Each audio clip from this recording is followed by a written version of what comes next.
السلام علیکم ورحمۃ اللہ وبرکاتہ. الحمد للہ رب العالمین والصلاة والسلام علی اشرف الانبیاء والمرسلین سیدنا محمد وعلی آلہ وصحبہ اجمعین اما بعد. الحمدللہ درس سارے مکمل ہو چکے ہیں اور آپ لوگوں کا جو ٹیسٹ ہے وعلیکم السلام ورحمۃ اللہ وہ 9th درس کے جو آخری تک ہے انشاءاللہ. ٹھیک ہے، یعنی کہ 10واں درس شامل نہیں ہے.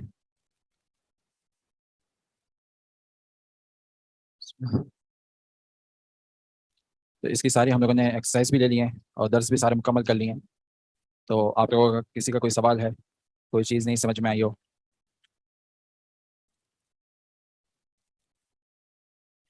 تو پوچھ سکتے ہیں. سویسرا کا کیا مطلب ہوتا ہے؟ سوئٹزرلینڈ. ٹھیک ہے، جگہ کا نام ہے.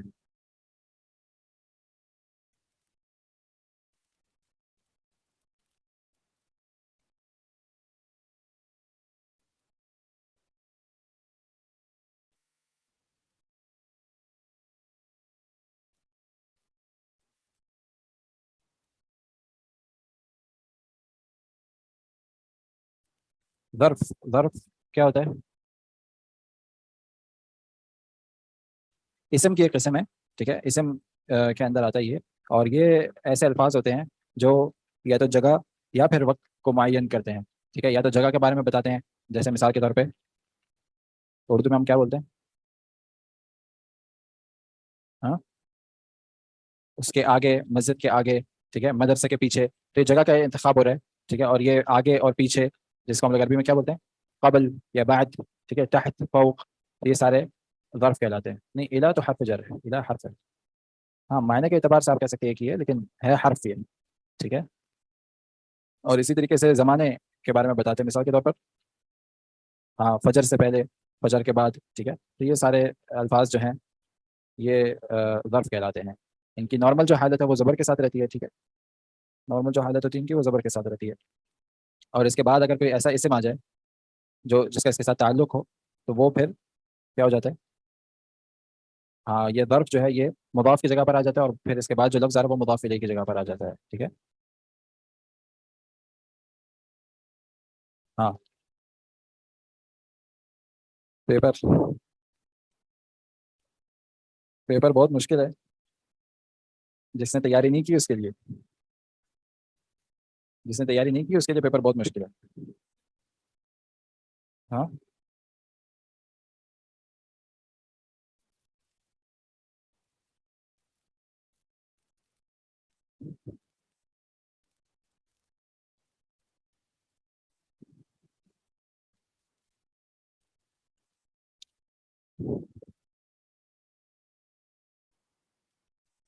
جی.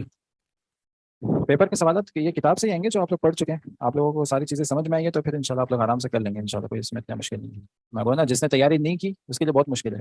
جو تیاری کر کے آئے گا اس کے لیے بہت آسان. ہوں، یہ ہو گئی بات پیپر کی.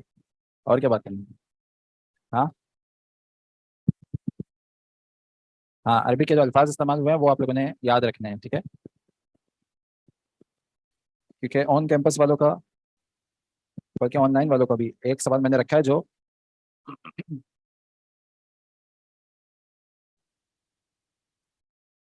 جو ترجمے کے اوپر ہے. جیسے اسائنمنٹ میں آیا تھا نا آپ لوگوں کا، تاجر کا کیا مطلب ہے.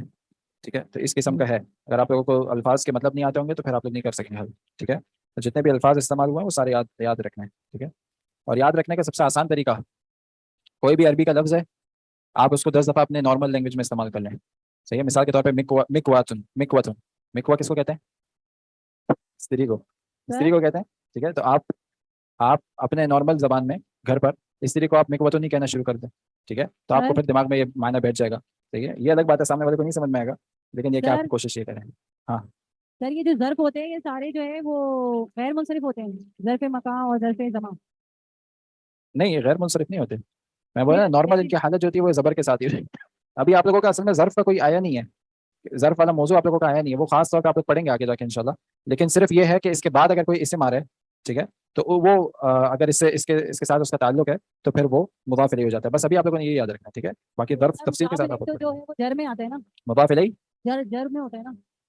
مضاف الیہ کیا؟ مضاف الیہ پہ جر ہوتی ہے نا جیسے ہاں مضاف الیہ کی اعرابی حالت مجرور ہوتی ہے، ٹھیک ہے، مضاف الیہ جو بھی ہے وہ اس کی اعرابی حالت مجرور ہوتی ہے. پھر آپ نے اس لفظ کو دیکھنا ہے کہ اس لفظ کی مجرور کی حالت کس طریقے سے ہوتی ہے، ٹھیک ہے. اگر وہ منصرف ہوگا، اگر وہ لفظ منصرف ہے تو اس کی حالت جر کیسی ہوگی؟ دیر سے ہوگی. ہاں 2 زیر کے ساتھ، ٹھیک ہے، کیونکہ تنوین قبول کرتا ہے جب تک کہ اس کو کوئی چیز تنوین سے نہیں روک دیتی، تو پھر 1 زیر کے ساتھ ہوگی. اگر غیر منصرف ہے تو اس کی حالت مجرور کیسے ہوگی؟ زبر سے. 1 زبر کے ساتھ، ٹھیک ہے. اگر وہ مبنی ہے تو اس کی حالت مجرور کیسے ہوگی؟ ہاں وہ اپنی حالت میں ہی رہے گا، اپنی حالت تبدیل نہیں کرے گا، ٹھیک ہے. تو اس کی حالت جو ہے وہ مجروری رہے گی. پھر اس کے بعد اس لفظ کو دیکھیں گے کہ اس کی حالت جر کس طریقے سے ہوتی ہے. سر جیسے غضبان الیوم ہے تو ہم زبر لگا رہے ہیں اس میں. کون سا؟ واپس بتائیں. غضبان الیوم. غضبان الیوم. ہاں آج.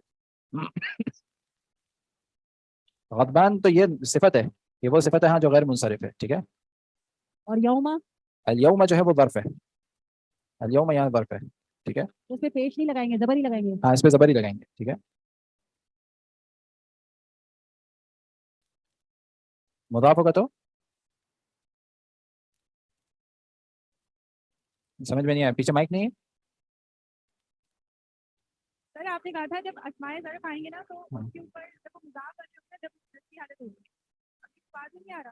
نہیں مضاف کی کوئی اعراب نہیں ہوتا. مضاف کا اعراب جو ہوتا ہے جملے کے حساب سے ہوتا ہے، ٹھیک ہے. مضاف الیہ کا اعراب فکس ہوتا ہے، مضاف کا جو اعراب ہے وہ جملے کے حساب سے ہوتا ہے، ٹھیک ہے. اگر مبتدا کی جگہ پر ہے تو مرفوع ہوگا، خبر کی جگہ پر ہے تو مرفوع ہوگا، ٹھیک ہے. تو مضاف کی جو اعراب حالت ہے وہ جملہ ڈیسائیڈ کرے گا. مضاف الیہ کی اعراب حالت فکس ہوتی ہے. کیا بنتا ہے؟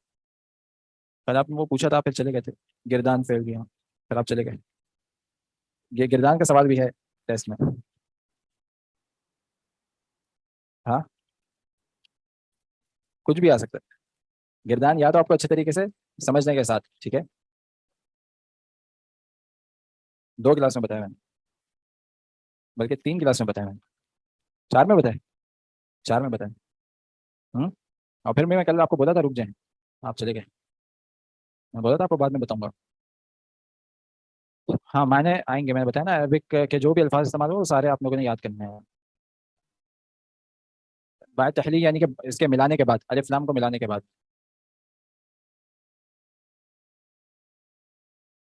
عربک لینگویج میں مؤنث کا کیسے پتہ چلے گا یہ لفظ مؤنث ہے کہ نہیں؟ سب سے پہلے اوپر سے شروع کریں. مؤنث کے اندر کیا 2 چیزیں آتی ہیں؟ مؤنث کے اندر کیا جو 2 چیزیں ہیں؟ مؤنث حقیقی اور مؤنث غیر حقیقی. مؤنث حقیقی کیا ہوتا ہے؟ جس کا مطلب پتہ چلتے ہی آپ کو پتہ چلتا ہے یہ مؤنث ہے. مثال کے طور پر ہاں خدیجہ، ٹھیک ہے. خدیجہ عورتوں کا ہی نام ہوتا ہے نا، صحیح ہے. اسی طریقے سے ام کو کس کو کہتے ہیں؟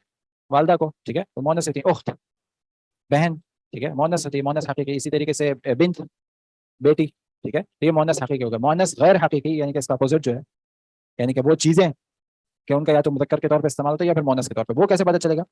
اس میں بھی 2 اقسام ہیں. کیا کیا؟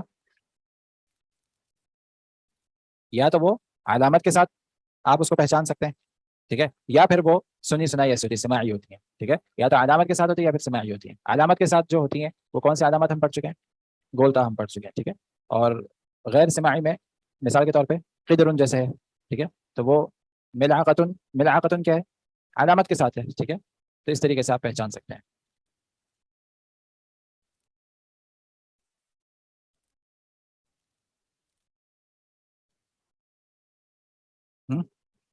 گردان، اچھا یہ بھی شاید آپ کا گردان والا ہی سوال ہے. فعل ماضی کے جو اوزان ہے وہ آپ لوگ آگے جا کے پڑھیں گے انشاءاللہ. ہم نے اوزان نہیں لیتے، ہم نے صرف اس کی گردان لی تھی جو فاعل پر دلالت کرتا ہے. ہاں یہ جو ابواب ہے نا یہ آپ لوگ آگے پڑھیں گے انشاءاللہ، ابھی ہمارے ساتھ ہی نہیں.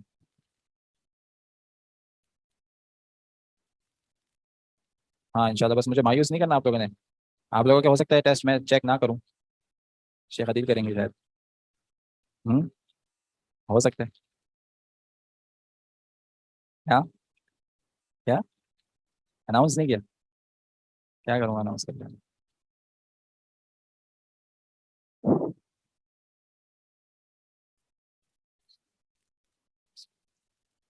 جی کوئی سوال آپ لوگوں کو پوچھ لیں. آپ کو انمیوٹ کر دیا میں نے. السلام علیکم سر. وعلیکم السلام. سر جو ہم نے کل کلاس لی تھی اس کی میں نے پھر ریکارڈنگ سنی تھی، تو اس میں نماز کے بعد کا جو حصہ ہے وہ انہوں نے تھوڑا خارج کر دیا ہے، جس ہاں میں وہ میں اس کو پلے کرنا بھول گیا تھا، لیکن تھوڑی دیر ہی شاید وہ بیچ میں کٹا تھا، باقی پھر میں نے کر دیا تھا. اس میں میرے خیال میں تمرین 2-3 تمرین جو ہے وہ کٹ گئی ہیں. اس میں سے کوئی آپ کو نہیں سمجھ میں آ رہی تو آپ کچھ پوچھ لیں. تو مطلب وہ سارے کوشچن ریوائز ہو جاتے ہیں تو اس لیے میں کہہ رہا تھا کہ اگر آپ پاسبل بتا ہے دیں تو کون کون سی مس ہو گئی تھی. اس میں با جو ہے اس میں با کے بعد جو ہے نیچے پورے یہ 9 کے 9 کوشچن یہ بھی نہیں ہے, اور تمرین اس کے بعد آتی ہے. اقرا وقت یہ بھی نہیں ہے اس میں پوری, پھر وقت نہیں ہے, شروع سے نہیں ہے, کہاں تک نہیں تھی, اینڈ تک نہیں ہے, پھر شروع ہوتی ہے جا کر 46 کے کوشچن نمبر 4 سے. 4 سے نا, 4 سے نہیں تھی. اور یہ باقی اوپر جتنی بھی ہیں وہ 10 کوشچن وہ ہیں آگے والی کے تمرین کے, اور با کے پوری مشق نہیں ہے. با پورا موجود نہیں تھا, پورا نہیں ہے. نہیں با تو ہوگا, با تو ہم نے نماز سے پہلے. ایک سیکنڈ یا تو میں دیکھ لوں. با تو ویسے بھی ہم لوگ اس میں بھی درس میں بھی آتا تو لے چکے تھے. نہیں, با تو ہم نے نماز سے پہلے کر لیا تھا, شاید تمرین رہ گئی ہوگی آپ لوگوں کی شروع کی جو ہے. با نہیں ہے سر, با بالکل نہیں ہے, با بھی نہیں ہے. فقرہ با بالکل بھی نہیں ہے. نہیں, با ہے, ہاں ایگزیکٹلی, با شروع میں لی تھی, با ہے, اور با کے بعد وہ نہیں ہے. تمرین نہیں ہے نا, پہلے سے لے کے 10 تک نہیں, آپ پہلے سے لے کے 5 تک نہیں آپ کہہ رہے ہیں. با کو چھوڑ دیں, پھر تمرین پوری نہیں ہے, اور آگے جو ہے وہ 46 کے 4 نمبر تک نہیں ہے. 46 سے 4 نمبر تک ہے. اچھا چلیں میں بتا دیتا ہوں. جو 45 نمبر تمرین ہے نا, اس میں پہلا جملہ ہے الطبیب الجدید فی المستشفى, یعنی کہ الطبیب الجدید فی المستشفى والطبیب القدیم فی المستوصف. ہاں, الطبیب کیا ہے جملے میں, مبتدا ہے, ٹھیک ہے, اس لیے اس کی حالت مرفوع ہے, اور ساتھ ساتھ یہ موصوف بھی ہے, اور اس کی صفت کیا ہے, الجدید اس کی صفت ہے, ٹھیک ہے, اس کے بعد آ رہی ہے. تو مبتدا اور اس کی صفت ہو گئی. اب فی المستشفى کیا ہے, حرف جر, ہاں, اسم مجرور شبہ جملہ خبر کی جگہ پر ہے, جو الطبیب کی خبر بن رہی ہے, ٹھیک ہے. فی المستشفى کا کیا مطلب ہوتا ہے, مستشفى کا کیا, ہاسپٹل میں, ٹھیک ہے. الطبیب الجدید, طبیب کس کو کہتے ہیں, ڈاکٹر کو, ٹھیک ہے. ڈاکٹر الجدید جو کہ نیا ہے, ٹھیک ہے, الجدید کا مطلب نیا ہے. فی المستشفى ہاسپٹل میں ہے, ٹھیک ہے. والطبیب القدیم فی المستوصف, ہاں آپ پڑھ سکتے ہیں. والطبیب کیا ہے, اس کی کتاب سے دیکھیں, والطبیب القدیم فی المستوصف, او حرف عطف ہے, ٹھیک ہے. الطبیب مبتدا اور اس کی صفت, اور موصوف ہے الطبیب, اور القدیم اس کی صفت ہے, ٹھیک ہے. فی حرف جر, مستوصف اسم مجرور, یہ شبہ جملہ خبر ہے, ٹھیک ہے. اچھا, دوسرا جملہ تو آسان ہے. تیسرا جملہ المروحۃ الجدیدۃ فی الغرفۃ الکبیرۃ, ہاں آپ جو ہیں پیچھے آپ پڑھ سکتے ہیں. المروحۃ,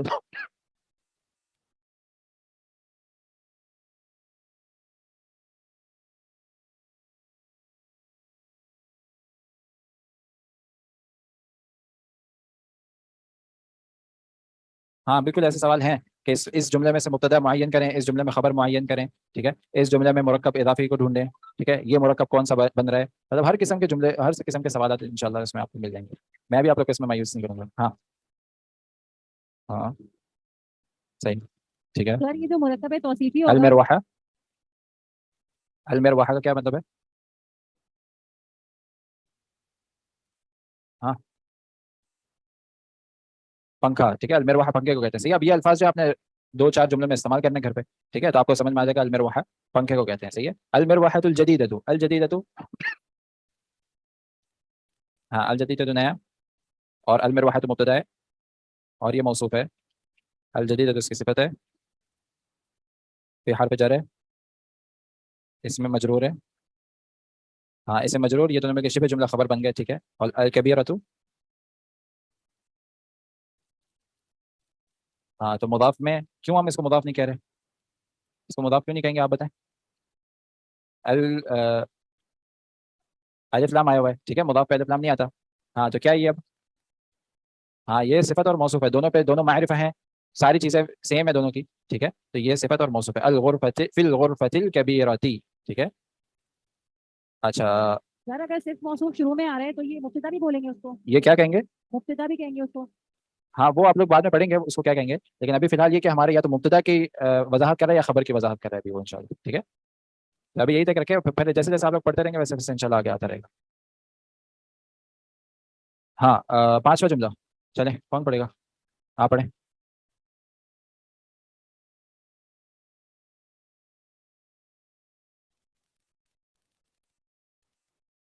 ہاں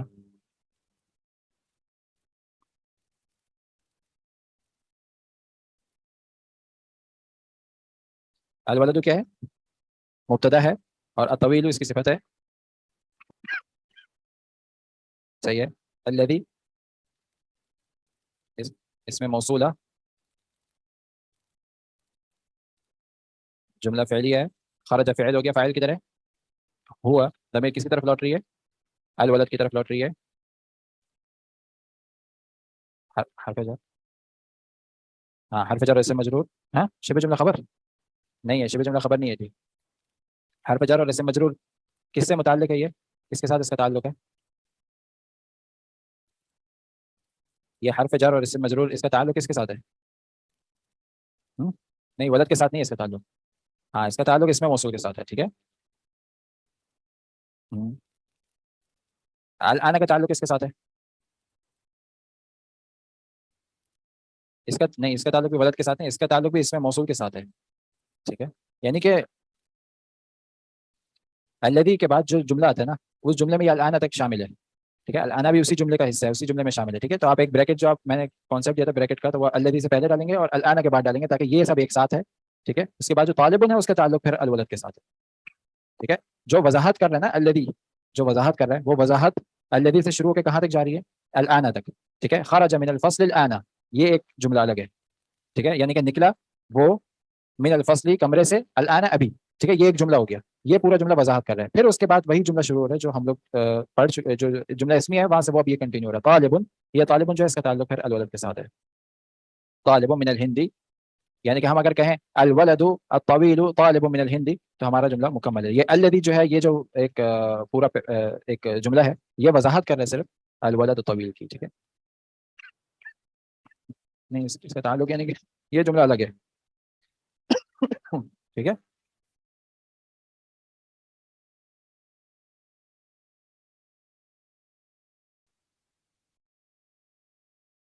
ہاں ٹھیک ہے. شبہ جملہ نہیں بولیں گے, حرف جر اور اسم مجرور بس. ٹھیک ہے. اچھا 8واں جملہ پڑھیں. جی اور کوئی سوال پوچھنا چاہتے ہیں؟ میں آپ لوگ کو میوٹ نہیں رکھا ہوگا. جی کون سے جملے میں؟ ہاں خبر طالبن ہے, صرف طالبن ہے, یعنی کہ الولد طالبن, ہمارا جملہ مکمل ہو گیا. ٹھیک ہے.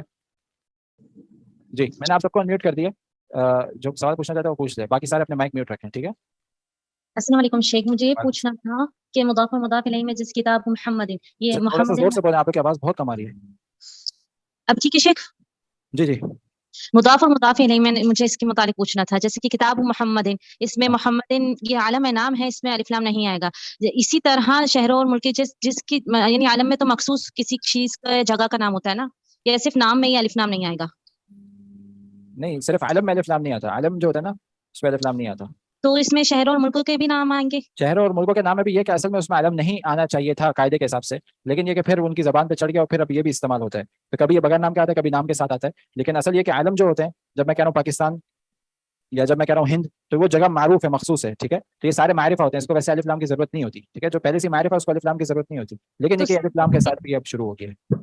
جیسے کہ اب جیسے کہ مضاف اور مضاف الیہ بنانا ہے نا, تو مدینہ کی کھجور, تو اس میں مدینہ کے اوپر الف لام آئے گا یا نہیں آئے گا؟ کون سے مدینہ کے اوپر؟ یعنی میں مضاف اور مضاف الیہ بنانا چاہ رہی ہوں نا, جیسے کہ مدینہ کی کھجور, یہ مضاف الیہ مدینہ الرسول, ہاں مدینہ الرسول ہے نا جیسے, تو مدینہ یہاں مضاف ہے تو اس کے اوپر اب الف لام نہیں آئے گا. ٹھیک ہے. اور مدینہ الرسول, یہاں مدینہ سے مراد ویسے شہر ہے. ٹھیک ہے. یہ کوئی جگہ کا نام نہیں ہے. مدینہ الرسول جب آپ نے کہا تو اللہ کے رسول کا شہر. ٹھیک ہے. یہاں وہ شہر کے مطلب میں آ رہا ہے, یا مدینہ کے مطلب آپ صرف کہیں گے نا المدینہ, اب وہ نام ہو گیا. صرف مدینہ ایسا نام ہے کہ جس کا اصل مطلب تھا شہر, لیکن جب آپ کہتے ہیں المدینہ خاص شہر, تو اس سے مراد وہ شہر ہو جاتا ہے. اب یہ نام بن گیا. جی جیسے کہ مدینہ کی کھجور نام کہیں گے تو اس میں الف لام آئے گا یا نہیں آئے گا؟ کیا کہیں گے ہم لوگ؟ مدینہ کی کھجور یا مکہ کی کھجور, کچھ بھی اس طرح کا جس میں علم رسول, جیسا اگر مدینہ الرسول کہیں گے تو اس پہ الف لام نہیں آئے گا. اور اس کا بنا دے, یہ تمر مدینتی ہوگا یا تمر المدینتی ہوگا؟ نہیں سوال نہیں سمجھ میں آیا. مدینہ کی کھجور کہہ رہی ہے. یعنی کہ کھجوروں والا شہر یہ بولنا ہے آپ نے. کھجور جیسے کہ ہم کہتے ہیں نا مدینہ کی کھجور کہاں کی یعنی ہاں تو آپ نے اصل میں اردو میں بولنا کیا کھجوروں والا شہر. نہیں کھجور جیسے کہ ہم کہتے ہیں نا یہاں کی کھجور بہت اچھی ہے, ہم کہتے ہیں مدینہ کی کھجور بہت اچھی ہے, تو اس لیے میں کہہ رہی ہوں تمر المدینہ تھی آپ یہ بولیں گے تمر المدینہ. تمر المدینہ. تمر المدینہ تو تمر کے اوپر الف لام نہیں لگائیں گے. نہیں نہیں اس میں تو نہیں ہوتا, مضاف الیہ کی بات کر رہی ہوں نا. جیسے کہ مضاف الیہ پہ پھر آپ لوگ الف لام لگا سکتے ہیں نا کیونکہ وہاں آپ کا مراد مدینہ وہ خاص مدینہ شہر ہے. شیخ میں بھی یہ پوچھ رہی ہوں جیسے کہ کتاب محمد اس میں یہ عالم ہے نا, ہاں عالم میں جگہ اور ملکوں کے نام بھی جو مخصوص ہوتے ہیں وہ آتے ہیں, جیسے کہ پاکستان لاہور وغیرہ کچھ بھی جہاں کے نام ہے, مکہ مدینہ کے کچھ بھی جو نام ہے. تو اسی طرح میں اگر میں بنا رہی ہوں تمر المدینہ تو مدینہ المنورہ تو مخصوص نام لے رہے تو اس میں الف لام لگاؤں یا مکہ کا کچھ ہو جائے یا کسی بھی ملک کا. ہاں نہیں دیکھیں آپ اگر کوئی جگہ کا نام ہے نا میں نے بولا نا اس میں الف لام نہیں آتا نارملی, اور آپ کے پاس لیکن بعد میں شروع ہو گیا تو آپ کے پاس دونوں اختیار ہیں. مضاف الیہ میں ضروری نہیں کہ الف لام آئے یا نہ آئے, ٹھیک ہے. آپ کہہ سکتے ہیں تمر المکہ یا تمر مکہ, ٹھیک ہے, دونوں سے ہاں دونوں صحیح ہیں, ٹھیک ہے. جزاک اللہ خیر. مضاف الیہ میں شرط نہیں, یہ شرط ہے مضاف میں کہ اس میں الف لام داخل نہیں ہوگا. مضاف الیہ کا پوچھ رہی تھی. مضاف الیہ میں کوئی مسئلہ نہیں. اور ٹھیک ہے آئینہ ذہبہ تو یہ جملہ فعلیہ ہو جائے گا نا کیونکہ جملہ فعلی ہو جائے گا. جی ٹھیک ہے, تھینک یو جزاک اللہ. جملہ فعلیہ اور جملہ اسمیہ ہاں یہ دونوں مفیدہ ہی ہیں, ٹھیک ہے. جملہ اسمیہ اور جملہ فعلیہ دونوں جملہ مفیدہ اگر مکمل ہے تو, ٹھیک ہے. اگر مکمل نہیں ہے تو پھر ہم لوگ مفیدہ نہیں کہیں گے, صحیح ہے. سر یہ 5ویں نمبر میں آپ نے الولد جب مبتدا ہے تو من الکویتی جو ہے وہ اسم مجرور اور اذان شروع ہو گئی, آپ کی آواز بالکل دوبارہ نہیں آ رہی. میں انشاءاللہ کوشش کریں نماز کے بعد اس کو باقی سوالات ہو جاتے ہیں انشاءاللہ, ٹھیک ہے. السلام علیکم ورحمۃ اللہ. السلام علیکم.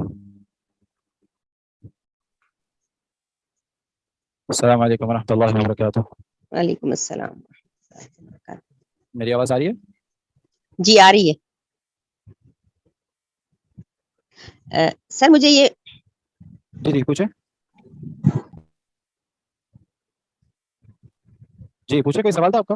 جی میں نے یہ پوچھنا تھا کہ یہ جو 5واں جملہ ہے نا تمرین میں الولد الطویل, ہاں اس میں جو ہے نا آخر میں طالب من الہندی, کیا ہے آخری میں؟ آخر میں جو وہ جو آتا ہے نا خبر جو بنتی ہے طالب من الہندی, طالب من الہندی, جی ہاں تو یہ سارا جو ہے یہ خبر میں ہوگا اور اس کو شبہ جملہ خبر کہیں گے یا نہیں؟ نہیں سارا نہیں ہوگا. طالب خبر ہو گیا نا ایک لفظ خبر, من الہندی پھر وہی جار مجرور یہ زائدہ ہے.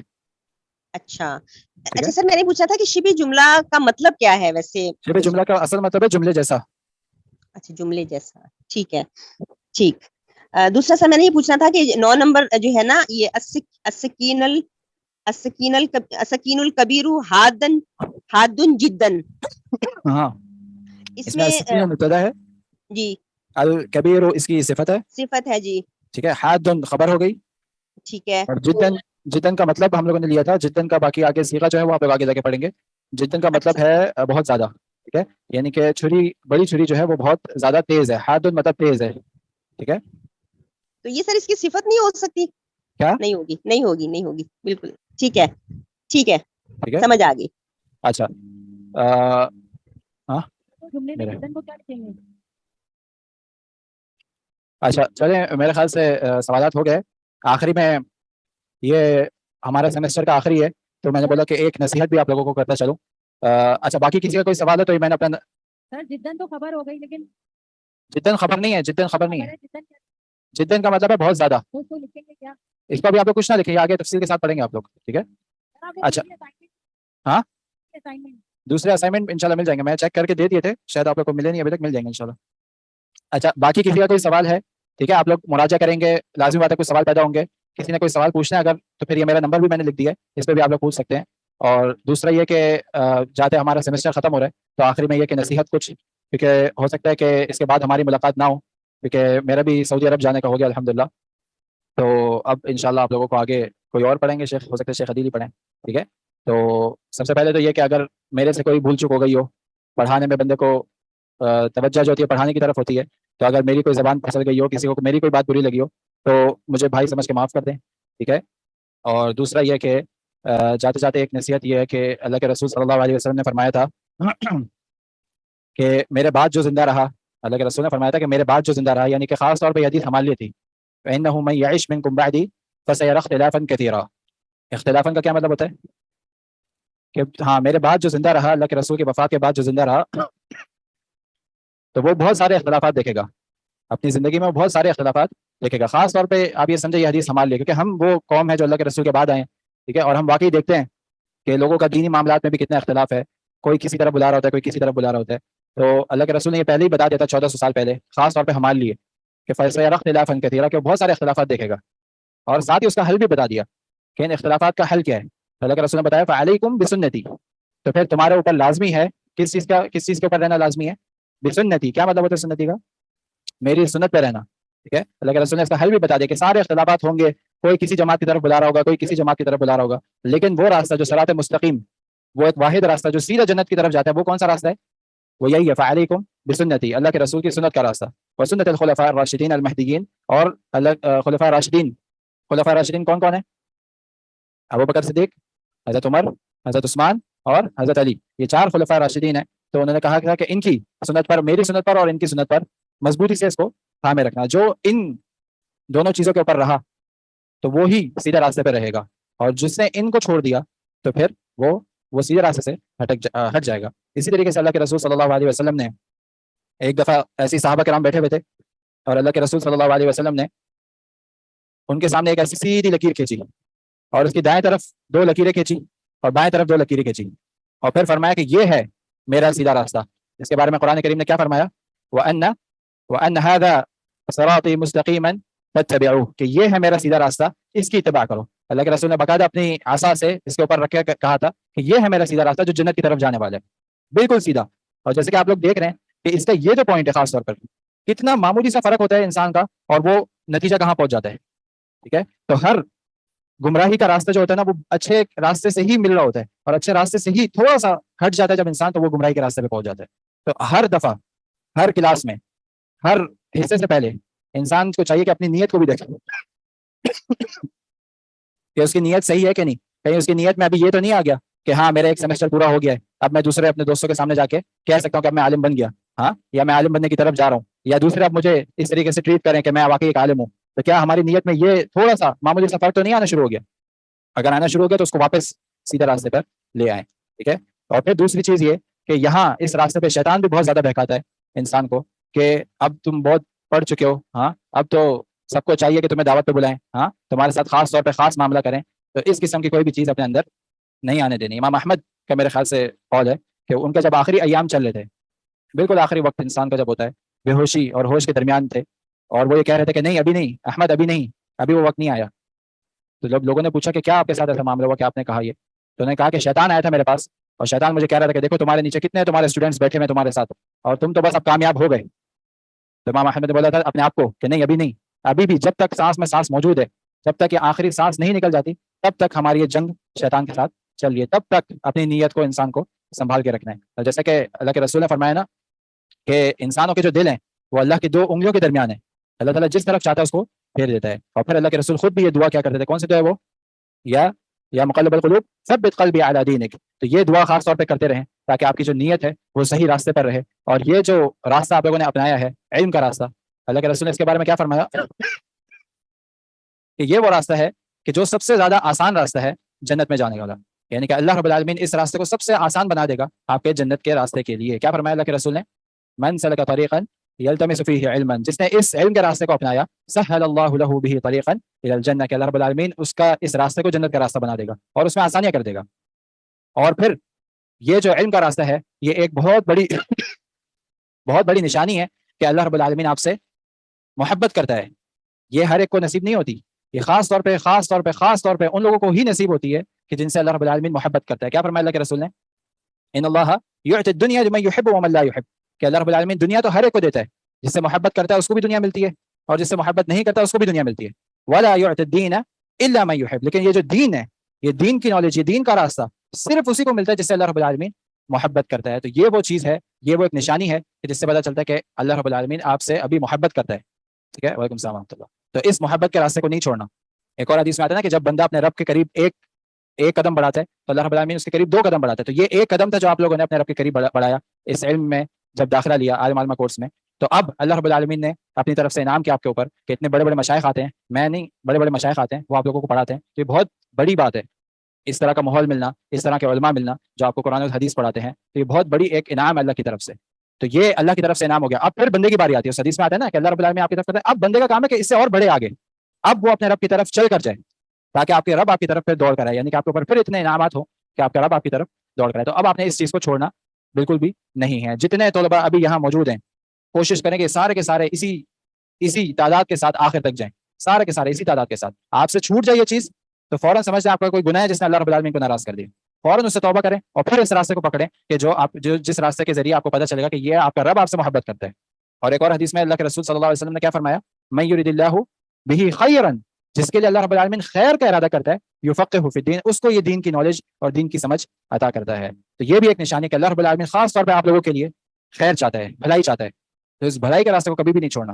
ہوئے گا آپ کے ساتھ بھی مصروفیات آئیں گی، ٹیسٹ آئیں گے، پیپر آئیں گے، جاب آئے گی، بزنس آئے گا، لیکن یہ کہ چھوٹ جائے فوراً کوشش کرنی واپس پکڑیں، پھر چھوٹ جائے پھر فوراً کوشش کرنی واپس پکڑیں. یہی لڑائی ہے ہماری اور شیطان کے درمیان. اللہ تعالیٰ نے بولا ان الشیطان لکم عدو فاتخذوہ عدوا، شیطان تمہارا دشمن ہے تو تم پہچانو اپنے دشمن کو، تم جانو اپنے دشمن کو. تو یہی اپنے دشمن کے ساتھ لڑائی ہے جو ہماری آخری سانس تک چلتے ہی رہنی ہے. تو آپ کی اگر کبھی وہ حاوی ہو جائے تو آپ نے اس سے مایوس نہیں ہونا کہ نہیں اب تو مجھے کچھ سمجھ میں نہیں آئے گا، یا عربک میں مجھے سمجھ میں نہیں آ رہا تو میں پیچھے رہ گیا، یا فلاں کوئی اور مادے میں مجھے سمجھ میں نہیں سمجھ میں آ رہا، کوئی بات نہیں، کوشش کرتے رہیں. ایک بڑی پیاری حدیث ہے اس معاملے میں کہ جس میں اللہ کے رسول صلی اللہ علیہ وسلم نے فرمایا کہ جو قرآن کو مہارت کے ساتھ پڑھتا ہے تو وہ کس کے ساتھ اس کا شمار ہوگا؟ مع السفرۃ الکرام البررہ، وہ فرشتے بابرکت فرشتے جو اللہ کے مقرب فرشتے ہیں، اس آدمی کا شمار ان کے ساتھ ہوگا. اور وہ شخص جو قرآن پڑھنے میں جو اٹکتا ہے، یتتعتع فیہ، اس کا کیا بتایا، اس کے بارے میں کیا بتایا؟ فهو له اجران، کہ اس کے لیے 2 گنا اجر ہے. تو کبھی بھی اس چیز سے مایوس نہیں ہونا کہ ٹھیک ہے مجھے عربی زبان نہیں سمجھ میں آ رہی، نہیں، کوئی مسئلہ نہیں. سمجھ میں آنا اصل چیز نہیں ہے، آپ کا یہاں رہنا، آپ کا یہ کوشش کرتے رہنا، یہ اصل چیز ہے جو اللہ تعالیٰ کو بہت زیادہ پسند ہے. ٹھیک ہے، تو اس راستے کو ہمیشہ پکڑ کے رکھنا ہے. کبھی بھی یہ نہیں سوچنا کہ مجھے یہ نہیں سمجھ میں آ رہا ہے تو میں چھوڑ دوں. نہیں، چھوڑنا نہیں ہے. نہیں سمجھ میں آ رہا کوئی مسئلہ نہیں، آپ کا یہاں آنا، آپ کی کوشش کرنا اللہ کو بہت زیادہ محبوب ہے. اتنا زیادہ کہ اللہ تعالیٰ فرماتے، اللہ کے رسول فرماتے ہیں اس کا دگنا اجر ہے، اس کا دگنا اجر ہے. یعنی کہ ایک شخص قرآن پڑھتا ہے مہارت کے ساتھ اور ایک شخص جو اٹک پڑھتا ہے اس کا دگنا اجر اس سے جو مہارت کے ساتھ پڑھتا ہے. تو سوچیں اللہ رب العالمین کو کتنا پسند ہے آپ کا یہ بار بار کوشش کرتے رہنا. تو یہ جو کوشش ہے نا اصل پہ اس پہ ثواب ہے، اور یہ آخری تک جاری رکھیں، اس کو نہ چھوڑیں. تو بس میری ایک چھوٹی سی نصیحت تھی، باقی اپنی دعا میں مجھے یاد رکھیں. ٹھیک ہے، اور ہو سکتا ہے انشاءاللہ میں دوبارہ آؤں گا پھر پاکستان، تو پھر لازمی بات ہے ملاقات ہوگی. مجھے بڑا مزہ آیا آپ لوگوں کو پڑھا کے، اور جیسے میں نے شروع میں ہی بولا کہ یہ میرا بھی پہلا تجربہ ہی تھا پڑھانے کا، میرا اس سے پہلے کوئی ایکسپیرینس نہیں تھا. تو آپ لوگ میں سے بہت سارے ایسے ہوں گے جن کو میری وجہ سے اگر کوئی تکلیف ہوئی ہو تو دوبارہ میں معذرت کرتا ہوں، اور مجھے اپنا بھائی سمجھ کے معاف کر دیں. ٹھیک ہے، کیونکہ پڑھاتے وقت لازمی بات ہے توجہ پڑھائی کی طرف ہوتی ہے، تو کبھی کسی کے ساتھ مذاق ہو جاتا ہے، کبھی کسی کے ساتھ کچھ ہو جاتا ہے، تو اس کو دل پہ نہ لیں. ٹھیک ہے، اور یہ کہ انشاءاللہ آپ لوگوں سے اگلی ملاقات ہوگی انشاءاللہ، امید ہے کہ ہوگی، ورنہ یہ کہ اگر یہ آخری ملاقات ہو تو اچھے طریقے سے ہم لوگ ایک دوسرے کو ودا کریں. ٹھیک ہے، اور کوئی چیز سنی؟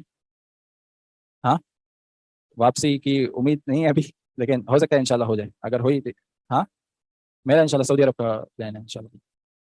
ہاں، پڑھائی کے لیے بھی اور دوسرے معاملات رہنے کے حوالے سے بھی انشاءاللہ ہو جائے.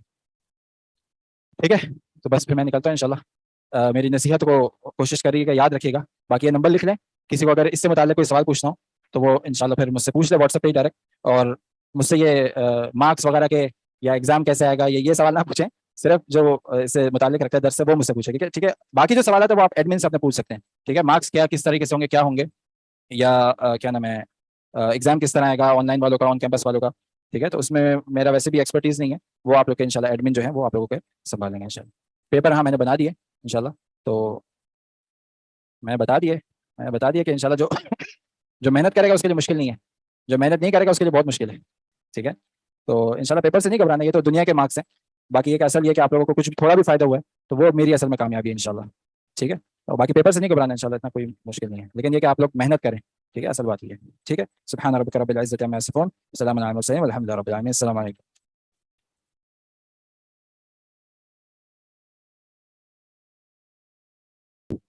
الحمد لله رب العالمين، الصلاة والسلام على نبينا محمد وعلى آله وصحبه أجمعين ومن تبعهم بإحسان إلى يوم الدين. رب اشرح لي صدري ويسر لي أمري. بھائی جان آواز بڑھائیں، تھوڑی سی آواز بڑھائیں.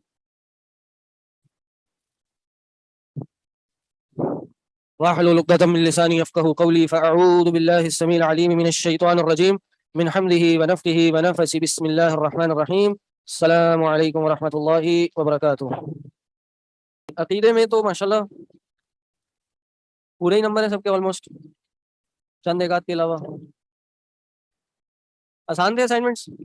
Second assignment females. جی مردوں کا کیا حال ہے؟ مرد بھی صحیح ہے.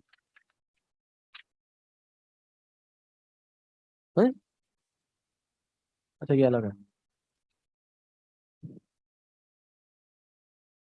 سیرت میں بھی صحیح ہے نمبر. کچھ لوگوں نے اسائنمنٹس نہیں دیے. آن سائٹ 47 ماشاء اللہ اسٹوڈنٹس ہیں فیمیل. 80% نے دیے.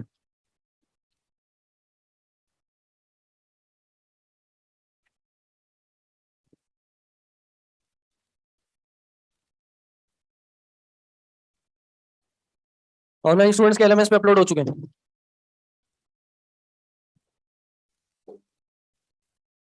فرسٹ اسائنمنٹ میں تھوڑے نمبر کم ہیں. اور فرسٹ اسائنمنٹ میں سب نے دیے تھے. جی بھائی نمبر کم کیوں ہیں؟ خواتین کی بات ہو رہی ہے. کچھ نمبر کم ہے. آن لائن اسٹوڈنٹ سے کیا معاملات ہیں؟ ان کو ان کا نامہ اعمال LMS پہ ہی مل چکا ہے. عقیدہ فرسٹ سیمسٹر اور فرسٹ اسائنمنٹ یہ بھی صحیح ہے. حمزہ کون ہے؟ اچھا حمزہ عثمان. رمیز فروخ. محمد انس. کون ہے انس؟ عبداللہ. تمہارا نام کیا پورا؟ عبداللہ ابراہیم. وسیم اختر بھی کوئی ہے ہمارے یہاں؟ وسیم اختر کون ہے؟ آیا ہی نہیں.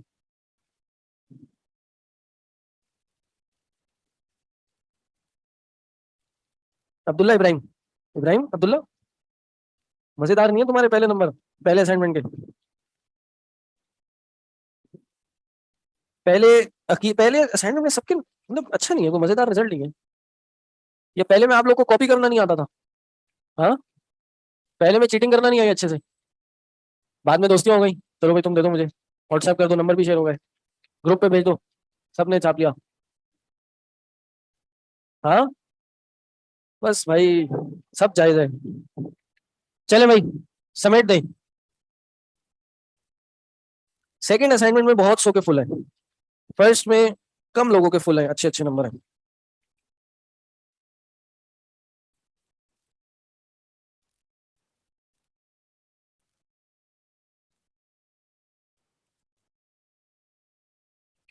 کم نہیں مطلب ایسے 60-40 کا ریشو ہے. چلیں جی سر پہلی بار زیادہ سمجھ نہیں آ رہا تھا. جلدی جلدی کر کے سبمٹ کر دیے تھے. چلیں اب آ گیا سمجھ. ایگزام میں کیا ہوگا؟ ایگزام میں مت کہہ دیے گا کہ پہلی بار تھا ایگزام زیادہ سمجھ نہیں آیا. جی بھائی توجہ ہے سب کی. کیا پڑھنا ہے ہم نے آج؟ ایگزام میں کون سے چیپٹر تک آئے گا؟ یہ باب من تبرک بشجر او حجر او نحوها تبرک 8 تک. اگر 9 بھی پڑھ لیا تو وہ بھی آئے گا. ہاں MCQs بھی ہوں گے, فل ان دی بلینکس بھی ہوں گے, شارٹ کوسچنس بھی ہوں گے. ہاں اس طرح اسائنمنٹس میں. سیرت میں ہو سکتا ہے چوائس ہو. عقیدہ میں کوئی چوائس نہیں ہوگی. عقیدہ پورا ہی آنا چاہیے. عقیدے میں پلس مائنس نہیں ہو سکتا. صحیح ہے. ہاں پیپر ڈیوریشن میں خیال ہے 2 گھنٹے ہے. ہاں